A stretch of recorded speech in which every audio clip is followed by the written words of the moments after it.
পুরনো গাড়ি কিনছে, কিনে সস্তায় গাড়ি কিনছে, কিনে ব্যাস গ্যাসে লাগিয়ে দিয়ে চলছে। পুলকার নিয়ে অভিভাবকদের অভিযোগের শেষ নেই, আর এই ক্ষোভ যে যুক্তিহীন নয় সেটা আরও একবার প্রমাণ হলো ব্যান্ডেলের দুর্ঘটনায়। পড়ুয়াদের নিয়ে স্কুল যাওয়ার পথে পুড়ে ছাই হয়ে গেল পুলকার।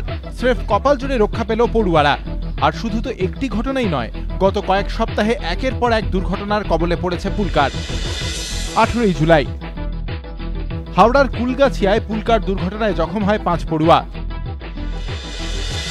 এই মাসের 1 তারিখ আরজি করের সামনে দুর্ঘটনার কবলে পড়ে হোলি চাইল্ড স্কুলের বাস।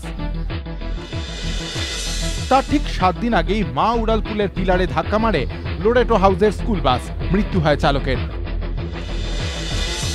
গত 11 তারিখ সল্টলেকের হরিয়ানা বিদ্যা মন্দিরের 2টি পুলকারের ধাক্কা লাগে, জখম হন এক চালক, অন্যজন সেখান থেকেই পালান।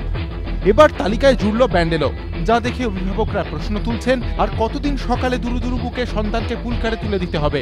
যারা অন্যের সন্তানকে নিয়ে যাচ্ছে তাদের দায়িত্ববোধ কবে ফিরবে? এবিপি আনন্দ।